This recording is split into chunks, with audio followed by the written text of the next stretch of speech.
ang may 2,000 Pinoy sa kauna-unahang pasiklaban at musikahan sa gitnang silangan 2014 para sa mga OFW. Meron ding bazaar at medical check-up para sa ating mga kababayan. Mula Saudi, may balitang global si Francis Anthony Wique Jr.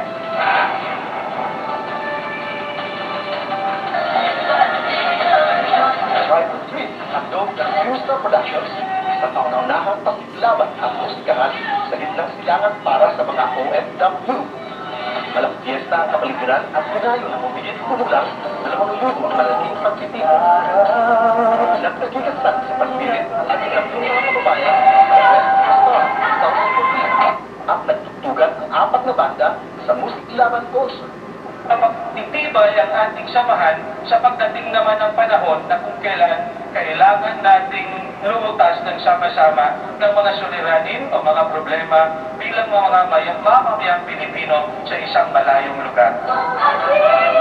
Sinabayan ng konsulado ng overseas registration ng okasyon habang nagtayo ng bazaar at ibang paninda ang ilang kababayan.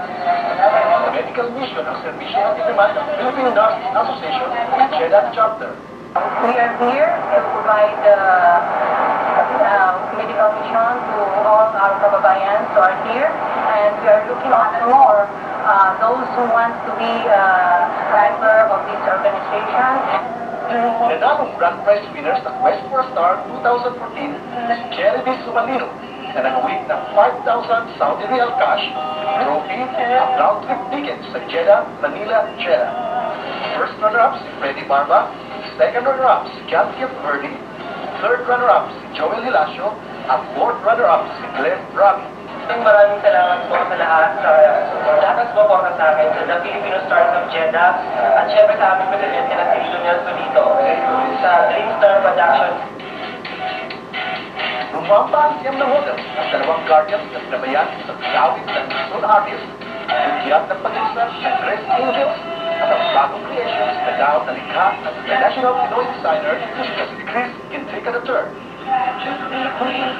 Sa mukha ng Pinoy para sa kalendaryong Pilipino 2015 search, 12 kalalakihan ang sumali. Nanalo ang buwan ng Disyembre na si Jeric Malibot bilang mukha ng Pinoy 2015. First runner-up, buwan ng Mayo na si Chris Cano.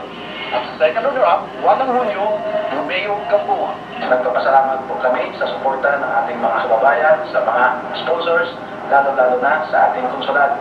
Maraming salamat po at mabuhay tayong lahat mga OFWs. Kabila ng mga suliranin na iharap ng ating bansa, maging man ay personal na dati sa ating buhay, hindi ba kasasain na tayong mga Pilipino ay sadyang matagain? Dahil sa kabila ng lahat, ay nakuha pa rin natin makilahok at makisa sa mga programa na patunay na ang bawat Pilipino ay kayang sumabay sa kahit anumang larangan sa buong mundo. Francis Anthony Jr., Jeddah, Saudi Arabia.